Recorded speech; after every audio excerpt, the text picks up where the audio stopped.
Hello my dear friends, welcome to White Commerce YouTube channel. ನಾನು ನಿಮಗೆ previous ವಿಡಿಯೋಲಿ input tax credit ಅಂದರೆ ಏನಂತ ಎಕ್ಸ್ಪ್ಲೇನ್ ಮಾಡಿಕೊಟ್ಟಿದ್ದೆ ವಿತ್ ಎಕ್ಸಾಂಪಲು. ನಾನು ಈ ವಿಡಿಯೋಲಿ ಇನ್ಪುಟ್ ಟ್ಯಾಕ್ಸ್ ಕ್ರೆಡಿಟ್ನ ಹೇಗೆ ಕ್ಯಾಲ್ಕುಲೇಟ್ ಮಾಡೋದನ್ನ ನಾನು ನಿಮಗೆ ತಿಳಿಸ್ಕೊಡ್ತೀನಿ.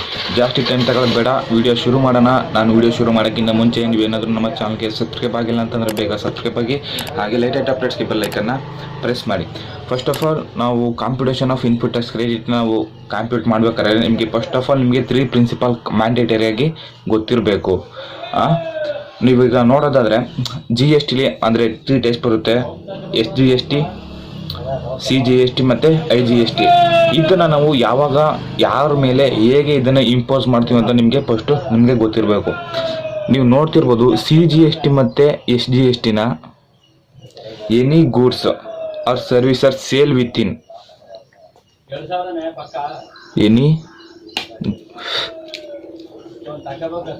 any goods or service sale within state. Within the state ಒಳಗಡೆ ಏನಾದರೂ ಗೂಡ್ಸ್ ಮತ್ತು ಸರ್ವಿಸ್ ಸೇಲ್ ಆಗಿದ್ರೆ ಅದಕ್ಕೆ ನಾವು CGST ಮತ್ತು SGSTನ ಇಂಪೋಸ್ ಮಾಡ್ತೀವಿ. IGSTನ ಯಾವಾಗ ಇಂಪೋಸ್ ಮಾಡ್ತೀವಿ ಅಂದರೆ ಸ್ಟೇಟ್ ಟು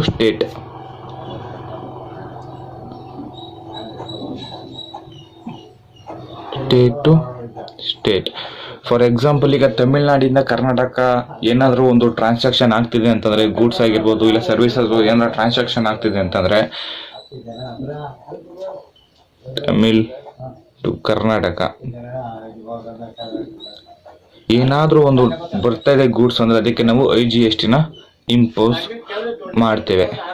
ಅರ್ಥ ಆಯ್ತಲ್ವಾ? ಈಗ ನೀವು ನೀಟಾಗಿ ಇದನ್ನು ಅಕಸ್ಮಾತ್ ಅರ್ಥ ಆಗಿಲ್ಲ ಅಂತಂದರೆ ನೀವು ಮತ್ತೆ ರಿವೈಂಡ್ ಮಾಡಿ ಈ ವಿಡಿಯೋನ ನೋಡಿ, ನೀಟಾಗಿ ಅರ್ಥ ಆಗುತ್ತೆ ನಿಮಗೆ.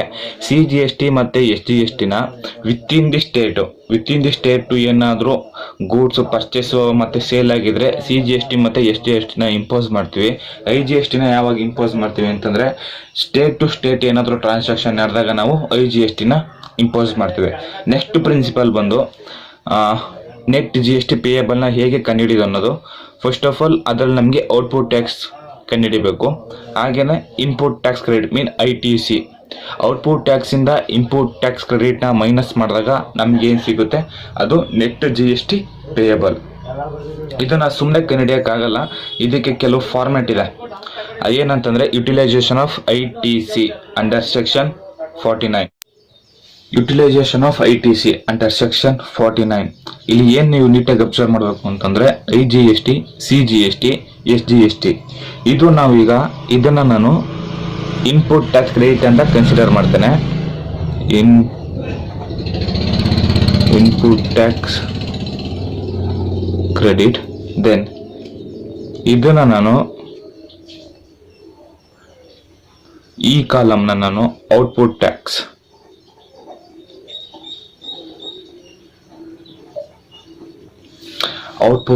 ಅಂತ ಕನ್ಸಿಡರ್ ಮಾಡ್ತೇನೆ.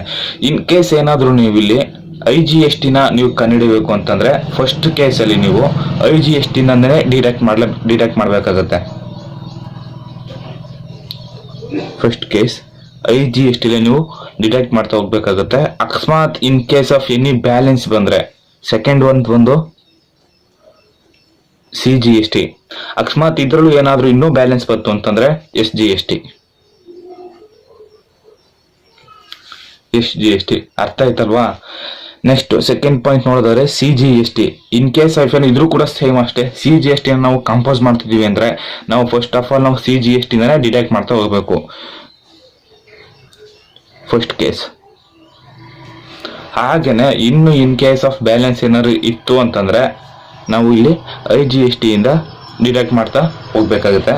ಸೇಮ್ ಅದೇ ರೀತಿ SGSTಗೂ ಕೂಡ same concept. First of all ನಾವು SGSTನೇ ಡಿಡಕ್ಟ್ ಮಾಡಬೇಕು. ಅಕಸ್ಮಾತ್ ಏನಾದರೂ ಇನ್ ಕೇಸ್ ಆಫ್ ಬ್ಯಾಲೆನ್ಸ್ ಇತ್ತು ಅಂತಂದರೆ IGSTಯಿಂದ. ಅರ್ಥ ಆಯ್ತಲ್ವಾ? ಅಕಸ್ಮಾತ್ ಅರ್ಥ ಆಗಿಲ್ಲ ಅಂತಂದ್ರೂ ಒಂದ್ಸತಿ ಇನ್ನೊಮ್ಮೆ ಕೇಳಿ, ನೀಟಾಗಿ ಅರ್ಥ ಆಗುತ್ತೆ. ಅಕಸ್ಮಾತ್ ಈಗ ಅರ್ಥ ಆಗಿಲ್ಲ ಅಂತಂದರೆ ನೆಕ್ಸ್ಟ್ ಈಗ ನಾನು ಪ್ರಾಬ್ಲಮ್ನ ಸಾಲ್ವ್ ಮಾಡ್ತೇನೆ. ಪ್ರಾಬ್ಲಮ್ ಸಾಲ್ವ್ ಮಾಡಿದಾಗ ನಿಮಗೆ ನೀಟಾಗಿ ಅರ್ಥ ಆಗುತ್ತೆ ಅಂತ ಅಂದ್ಕೊಂಡಿದ್ದೀನಿ. ಸೊ ಬನ್ನಿ ಫ್ರೆಂಡ್ಸ್, ಈಗ ಪ್ರಾಬ್ಲಮ್ನ ಶುರು ಮಾಡೋಣ. ಫ್ರೆಂಡ್ಸ್ ನೋಡ್ತಾ ಇರೋದು problem. Raju trader supplied goods at 46,000. Raju traders ಅವರು ಏನು ಸಪ್ಲೈ ಮಾಡಿದಾರೆ ಗೂಡ್ಸ್ ಅದು 46,000. ದೇ ರಿಸೀವ್ಡ್ ಇನ್ವರ್ಡ್ ಸಪ್ಲೈ ಅಂದ್ರೆ ಮೀನ್ ಇನ್ವರ್ಡ್ ಸಪ್ಲೈ ಅಂದ್ರೆ ನಮಗೆ ಅದು ಪರ್ಚೇಸ್. ಗೂಡ್ಸ್ ವ್ಯಾಲ್ಯೂಡ್ 20,000 ನ ಪರ್ಚೇಸ್ ಮಾಡಿ 46,000ಗೆ ಸೇಲ್ ಮಾಡ್ತಿದ್ದಾರೆ. ಅರ್ಥ ಆಯ್ತಲ್ವಾ? 20,000ಗೆ ಪರ್ಚೇಸ್ ಮಾಡಿ 46,000ಗೆ ಸೇಲ್ ಮಾಡ್ತಿದ್ದಾರೆ.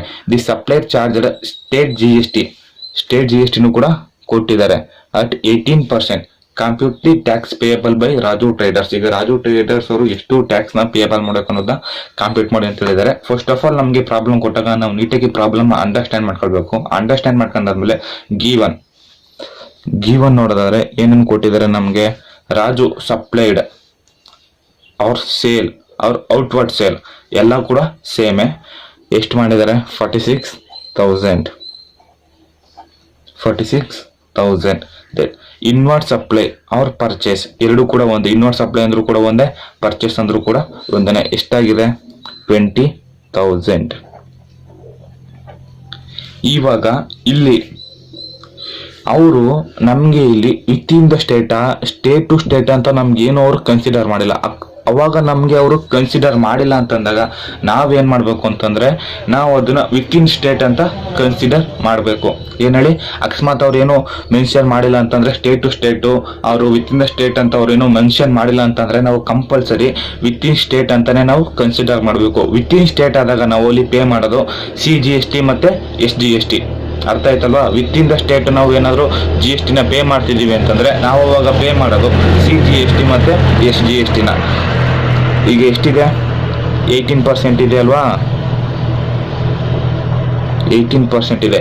ಇದನ್ನ ಆಫ್ ಮಾಡಬೇಕು. CGSTಗೆ 9%, ದೆನ್ SGSTಗೆ 9%. ಇಷ್ಟೇ ಕಾನ್ಸೆಪ್ಟು. ಇದನ್ನ ನೀವು ಅಂಡರ್ಸ್ಟ್ಯಾಂಡ್ ಮಾಡ್ಕೊಳ್ತು ಅಂದ್ರೆ ನೀಟಾಗಿ ಪ್ರಾಬ್ಲಮ್ ಮಾಡೋದು ದೊಡ್ಡ ಕಷ್ಟ ಏನಲ್ಲ. ನೆಕ್ಸ್ಟ್ ಈಗ ಟ್ಯಾಕ್ಸ್ ಪೇಯಬಲ್ ನ ಕಂಪ್ಯೂಟ್ ಮಾಡೋಣ. First of all computation of output tax. Output tax ಅಂದ್ರೇನು? ಸೇಲು. ಈಗ ನಾವು ಸೇಲ್ ಮೇಲೆ ಟ್ಯಾಕ್ಸ್ ನ ಕ್ಯಾಲ್ಕುಲೇಟ್ ಮಾಡಬೇಕು. So output tax on sale. Output tax on sale ಎಷ್ಟಿದೆ ನಮ್ಗೆ? ಈಗ ಅಲ್ಲಿ 46,000 ಇದೆ. ನೋಡ್ತಾ ಇರೋದು ಗಿವನ್ ಅಲ್ಲಿ 46,000 ಇದೆ ಸೇಲು. 46,000. ಹಾಗೇನೆ ಇಲ್ಲಿ SGST ಮತ್ತೆ CGST ಎರಡನ್ನೂ ಕೂಡ ನಾವು ಆಫ್ ಮಾಡಿದೀವಿ. ಅದು ವಿತ್ ಇನ್ ಸ್ಟೇಟ್ ಆದ್ರಿಂದ ನಾವು ಎರಡಕ್ಕೂ ಆಫ್ ಪರ್ಸೆಂಟೇಜ್ ಆಗಿ ಮಾಡಿದೀವಿ. ಈಗ ಒಂದಕ್ಕೆ ಕಣ್ಣು ಹಿಡ್ಕೊಂಡ್ರೆ ಇನ್ನೊಂದಕ್ಕೆ ಅದನ್ನೇ ಅಪ್ಲಿಕೇಬಲ್ ಮಾಡೋಣ. ಇಂಟು 9%. ಸೊ 46,000 ಇಂಟು 9% ಮಾಡಿದಾಗ ನಮಗೆ 4,140. 4,140. ಇದು ಕೂಡ ಅಷ್ಟೇ 4,140 ಆಸ್ ಇಟ್ ಈಸ್. ನೆಕ್ಸ್ಟ್ ಏನು ಇಲ್ಲ. ನೆಕ್ಸ್ಟ್ ಈಗ ಟೋಟಲ್ ಮಾಡೋಣ. ಔಟ್ಪುಟ್ ಟ್ಯಾಕ್ಸ್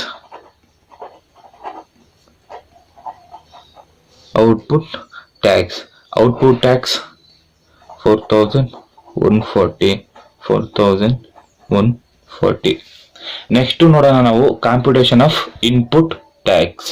ನಾವು ಯಾವಾಗ ಇನ್ಪುಟ್ ಟ್ಯಾಕ್ಸ್ ನ ಕಾಂಪ್ಯೂಟ್ ಮಾಡ್ತೀವಿ ಅಂತಂದ್ರೆ ಪರ್ಚೇಸ್ ಮೇಲೆ ಅಲ್ವಾ?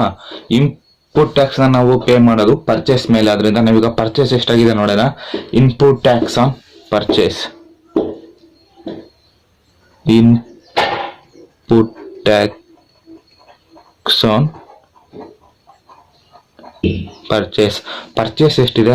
20,000 ಇದೆ. ಇಂಟು 9%. ಅರ್ಥ ಆಯ್ತಲ್ವಾ? ಇಂಟು 9%. 20,000 ಇಂಟು 9%, 1,800. ಸೊ ಇಲ್ಲಿಗೆ ಇದಿಷ್ಟೇ total input tax 1,800. Next at last computation of GST payable. ನೋಡ್ತಾ ಇರ್ಬೋದು, ನಾನು ನಿಮಗೆ ಪ್ರೀವಿಯಸ್ ಥಿಯರಿ ಎಕ್ಸ್ಪ್ಲೇನ್ ಮಾಡಿದಾಗ ಇದಕ್ಕಿಂತ ಮುಂಚೆ ಎಕ್ಸ್ಪ್ಲೇನ್ ಮಾಡಿದಾಗ ನಾನು ನಿಮಗೆ ಒಂದು ಫಾರ್ಮ್ಯಾಟ್ ನ ಎಕ್ಸ್ಪ್ಲೇನ್ ಮಾಡಿದ್ದೆ.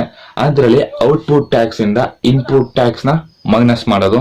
ಸೊ ಔಟ್ಪುಟ್ ಟ್ಯಾಕ್ಸ್ ಎಷ್ಟಿದೆ? Output tax 4140, SGST 4140 minus input tax credit. Input tax credit ಎಷ್ಟಿದೆ? 1800 ನಾವು ಆಲ್ರೆಡಿ ಪೇ ಮಾಡಿದ್ದೀವಿ.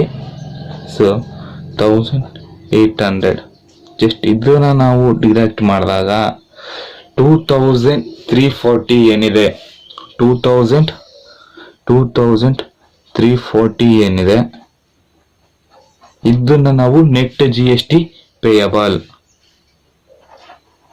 ನೆಟ್ GST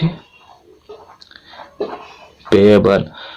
ನಾನು ನಿಮಗೆ ಆವಾಗಲೇ ಹೇಳ್ದಾಗೆ, ನಾನು ನಿಮಗೆ ಪ್ರಿನ್ಸಿಪಲ್ 3 ನೀವು ನೋಡ್ತಿರ್ಬೋದು IGSTನ ಮರ್ತ್ಬಿಡಿ. ಈಗ ನಾವು SGST ಮತ್ತೆ CGSTನ ನಾವು ಅಲ್ಲಿ ಕಾಂಪ್ಯೂಟ್ ಮಾಡಿರೋದು ಪ್ರಾಬ್ಲಮ್ ಅಲ್ಲಿ. ಆವಾಗ ನಾವು SGSTನೇ ಡಿಡಕ್ಟ್ ಮಾಡಿದ್ದೀವಿ. ನೆಕ್ಸ್ಟ್ ನಾವು CGSTನೇ ಡಿಡಕ್ಟ್ ಮಾಡಿದ್ದೀವಿ. ಅರ್ಥ ಆಯ್ತಲ್ವಾ? ಸೊ ಹಾಗೇನೆ ಇಲ್ಲಿ ನೀವು ಅಬ್ಸರ್ವ್ ಮಾಡಿದಾಗ SGSTನ ನಾವು SGSTನೇ ಡಿಡಕ್ಟ್ ಮಾಡಿದ್ದೀವಿ, CGSTನ ನಾವು CGSTನೇ ಡಿಡಕ್ಟ್ ಮಾಡಿದ್ದೀವಿ. ಪ್ರಾಬ್ಲಮ್ ಮತ್ತೆ ಕಾನ್ಸೆಪ್ಟು ತುಂಬ ಈಸಿ ಇದೆ. ನೀವು ಇದೇನೋ ದೊಡ್ಡ ಕಾನ್ಸೆಪ್ಟ್ ಅಂತ ಅನ್ಕೊಳಕ್ ಹೋಗ್ಬೇಡಿ. ಪ್ರಾಬ್ಲಮ್ ಸಿಕ್ಕಾಬಟ್ಟೆ ಈಸಿ ಇದೆ, ಬಟ್ ನೀವು ಅರ್ಥ ಮಾಡ್ಕೊಳ್ಬೇಕು. ಅಕಸ್ಮಾತ್ ಏನಾದರೂ ನಿಮ್ಗೆ ಅರ್ಥ ಆಗಿಲ್ಲ ಅಂತ ಮತ್ತೆ ಇನ್ನೊಮ್ಮೆ ನೋಡಿ, ಡೆಫಿನೆಟ್ ಆಗಿ ನಿಮಗೆ ಪ್ರಾಬ್ಲಮ್ ಅರ್ಥ ಆಗುತ್ತೆ. ಹಾಗೇನೆ ನಿಮಗೆ ಈ ವಿಡಿಯೋ ಇಷ್ಟ ಆಗಿದ್ರೆ ಒಂದು ಲೈಕ್ನ ಮಾಡಿ, ಜೊತೆಗೆ ನಿಮ್ಮ ಫ್ರೆಂಡ್ಸ್ ಯಾರಿದ್ದಾರೆ, ಅಕಸ್ಮಾತ್ ನಿಮ್ಮ ಕಾಲೇಜು ಗ್ರೂಪ್ಸ್ ಯಾವೆಲ್ಲ ಇದೆ ಅಲ್ಲಿಗೆ ಈ ವಿಡಿಯೋನ ಶೇರ್ ಮಾಡಿ. ಹಾಗೆ ನೀವೇನಾದ್ರೂ ನಮ್ಮ ಚಾನಲ್ಗೆ ಸಬ್ಸ್ಕ್ರೈಬ್ ಆಗಿಲ್ಲ ಅಂತಂದ್ರೆ ಬೇಗ ಸಬ್ಸ್ಕ್ರೈಬ್ ಆಗಿ, ಹಾಗೆ ಲೇಟ್ ಪ್ರೆಸ್ ಬೆಲ್ ಐಕನ್ನ ಪ್ರೆಸ್ ಮಾಡಿ. ಹಾಗೇನೆ ನಿಮ್ಗೆ ಏನಾದರೂ PDF ನೋಟ್ಸ್ ಬೇಕು ಅಂತಂದ್ರೆ, ಈ ಯೂನಿಟ್ PDF ನೋಟ್ಸ್ ಬೇಕು ಅಂತಂದ್ರೆ ನಾನು ಮಾಡಿರೋದು ನಮ್ಮ ಟೆಲಿಗ್ರಾಮ್ ಚಾನಲ್ಗೆ ಜಾಯ್ನ್ ಆಗಿ ಡಿಸ್ಕ್ರಿಪ್ಷನ್ ಲಿಂಕ್ ಇದೆ. ಹಾಗೆ ನೆಕ್ಸ್ಟ್ ವಿಡಿಯೋ ಸಿಗೋಣ. ಅಲ್ಲಿವರೆಗೂ ಟೇಕ್ ಕೇರ್, ಬಾಯ್.